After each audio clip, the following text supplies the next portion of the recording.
இங்கே பாருங்கள், இங்கே ஒரு தென்னை மரத்தை அறுக்கிறதுக்காக ஒரு 10 பேர் வந்திருக்காங்க. ஆனால் இவங்க அந்த மரத்தை பார்த்துட்டு முதல்ல எங்களால் முடியவே முடியாதுன்னு சொல்லிட்டாங்க. ஏன்னா அங்கே பாருங்கள், பக்கத்துலேயே வந்து கரண்ட் கம்பம் லைன் போயிட்டுருக்கு, மோட்டார் கரண்ட் லைனு.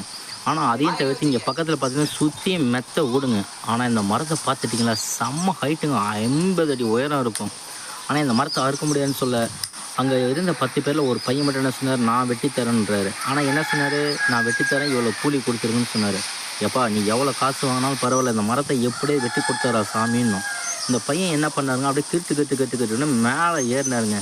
மேலே ஏறி பார்த்தா அங்கே நடுவில் ஒரு கயிறை போட்டு கட்டி அதில் அப்படியே நின்றுட்டார். மரத்தை கட்டி பிடிச்சி நின்றுட்டார். தம்பி ஏன்டா கட்டி பிடிச்சி நிற்கிறேன்னு கேட்டால், எப்பா எவ்வளோ வயரம் இருக்குது இந்த மரம், ஆடுற ஆட்டம் அப்படியே நானே கீழே விழுந்துரு போல் இருக்குது, அதான் அப்படியே நின்றுட்டு கட்டி பிடிச்சிட்டு காற்று நிற்கட்டும் அப்புறம் நான் ஏறி வெட்டுறேன்னு சொன்னார். அவர் சொல்லி ஒரு 5 நிமிஷத்துலேயே காற்று நின்றுடுச்சு. அப்படியே மேலே ஏறினார், மட்டன்னு ஏறினார். அங்கே பாருங்கள் ஒரு மட்டையாக விழுது பாருங்கள். இந்த மட்டை எல்லாத்தையும் தள்ளி விட்டுட்டு மரம் அப்படியே மொட்டையாக நின்றுச்சு. கீழே இருந்து ஒரு கொடுவை தூக்கி போட சொன்னார். அவ்வளோ கஷ்டம் தெரியுங்களா, அப்பா இவ்வளோ வேறு மரத்தில் மேலே நின்றுக்கிட்டு கொடுவையில் டொப்புன்னு வெட்டி அதன் பிறகு அங்கேருந்து கயிறு கட்டி இழுத்து அந்த மரத்தை கீழே சாய்க்கிறாங்க. பார்க்குறதுக்கே ரொம்ப பிரம்மாண்டமாக இருந்துச்சு. ஆனால் என்ன, எப்படினாலும் வீட்டு மேலே விழுந்துருமோன்ற ஒரு பயம் இருந்துக்கிட்டே இருந்துச்சு. பாருங்க கயிறை கட்டிட்டாங்க உச்சியில், இப்போ இழுக்க போகிறாங்க பாருங்கள். செம்ம ஹைட்டுங்க மரம், 50 அடி உயரத்துக்கு மேலே இருக்குன்னா அவங்க சொல்கிறாங்க.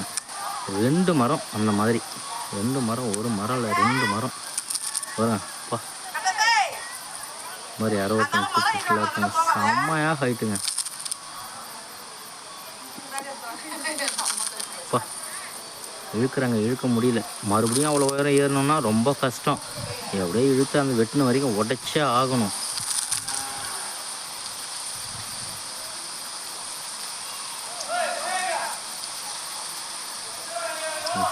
இழுக்க முடியலன்னு நினைக்கிறேன்.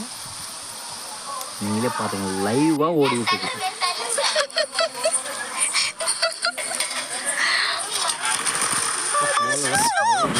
மரம் எப்படி ஆடுது பாருங்க. அப்பா இந்த இடத்துல என்ன அப்படியே நம்ம தெரிச்சு ஓடும். வில்லம்புல அம்ப வச்சு போச்சுடா, பாத்ரூம் போயிடுச்சா, என்ன பண்ணுறது, பரவாயில்ல விடுங்க, வீடு போகாமல் இருந்துச்சு. கவர்மெண்ட் லைன்லாம் வீழ்ந்தால் என்ன ஆகும் தெரியுங்களா, கரண்ட் கம்பத்தில் வீழ்ந்துச்சுன்னா இபி ஆஃபீஸ்க்கு குறைஞ்சபட்சம் நம்ம 2 லட்ச ரூபா செலவு பண்ண வேண்டிய கட்டாயம் ஏற்பட்டுரும்.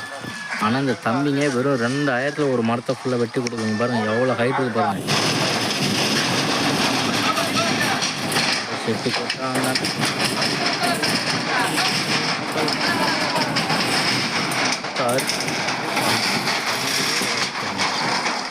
பார்க்கறதுக்கு பிரம்மாண்டமாக இருந்துச்சு.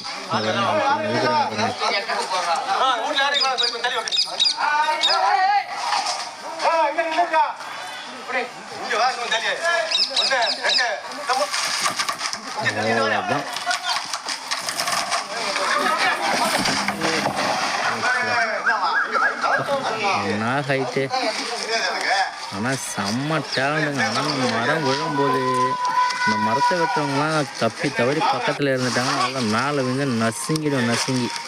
ஆனால் அப்படி இந்த மரத்தில் ஒரு வெட்டின அந்த தம்பியை கேட்டேன். ஏற்கனவே அவங்க மாமா அப்படி தான் ஒரு டைம் ஏறி இந்த மாதிரிலாம் ஆயிடுச்சுன்னு சொன்னார்.